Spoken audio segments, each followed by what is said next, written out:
kita tak ada pelajaran, biar anak-anak ada pelajaran. Itu saya kata minta zakat, bantu anak saya dalam pelajaran.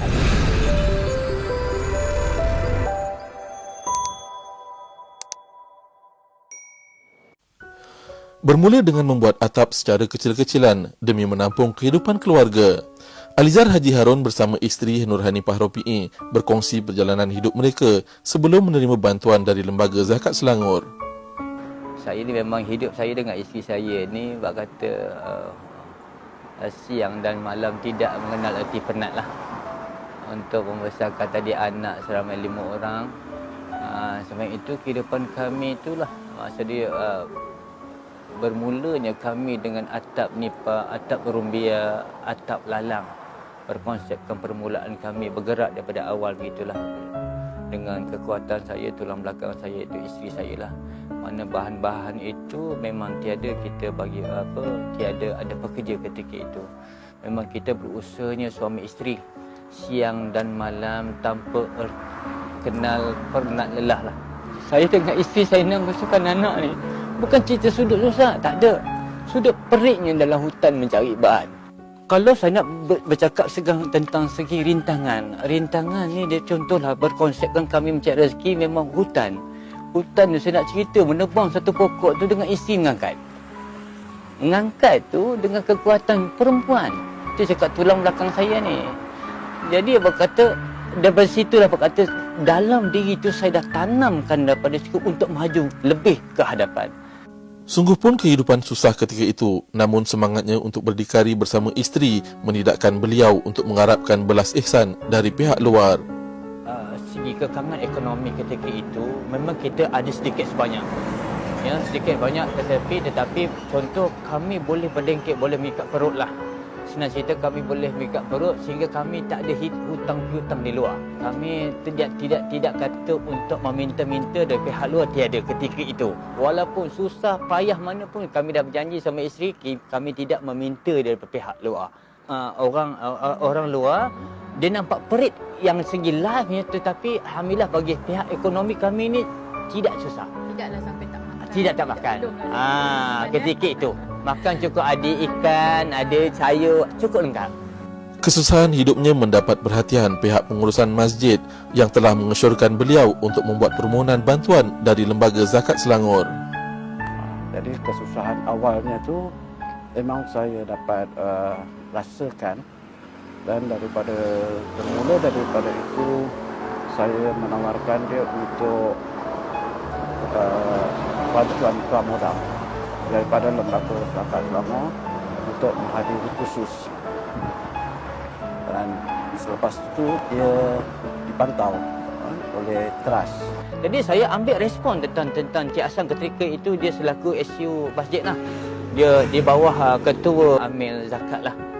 Jadi pada masa itu saya terpanggil lah pada sokongan dia. Dia kata you kena ambil terima asnaf kerana sedikit sebanyak ada bantuan zakat.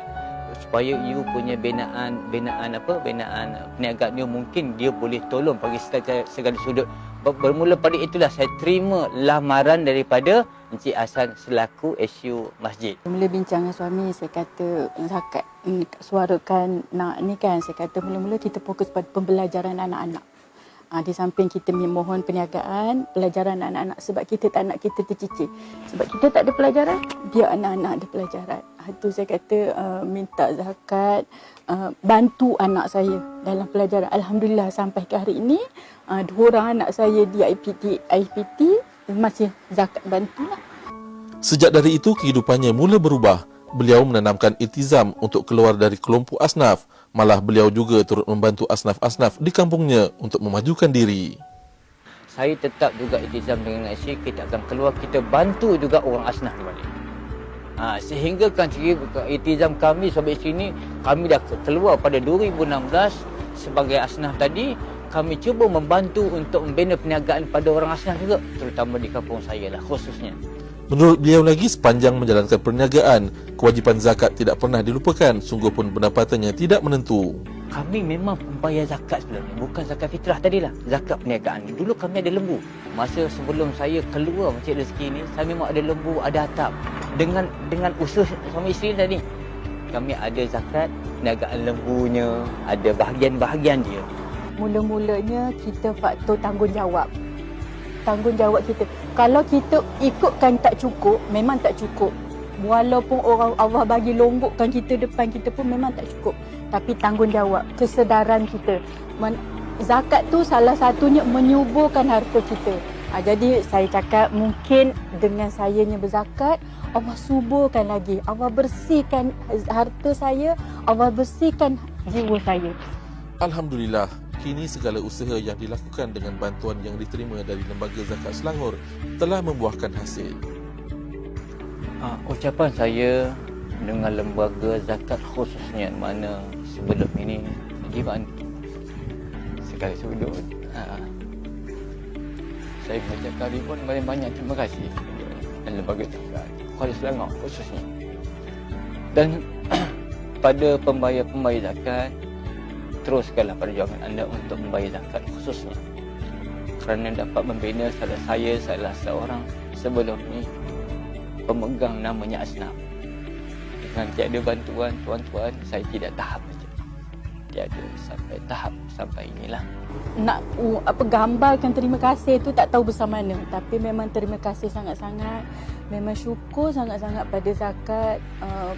Khasnya dia bantu anak-anak saya sekolah. Kita tak fikir makan. Saya cakap dengan suami, dari kita susah dulu, kita tak fikir makan, kita tak fikir pakai. Apa yang ada kita boleh makan, apa yang ada kita boleh pakai. Tapi kita pentingkan anak-anak sekolah. Itulah memang zakat banyak membantu sungguh, daripada persekolahan anak-anak, daripada perniagaan. Buat kata suami saya tadi bagi bantuan mesin untuk kami lebarkan lagi. Mana kami boleh pergi kepada pembinaan. Kalau dulu kami semata-mata jual atap aja. Kami boleh sikit. Itulah makna peranan zakat tu. Memang syukur sangat-sangat. Memang itu kata saya tak boleh nak gambarkan terima kasih tu saya banyak mana.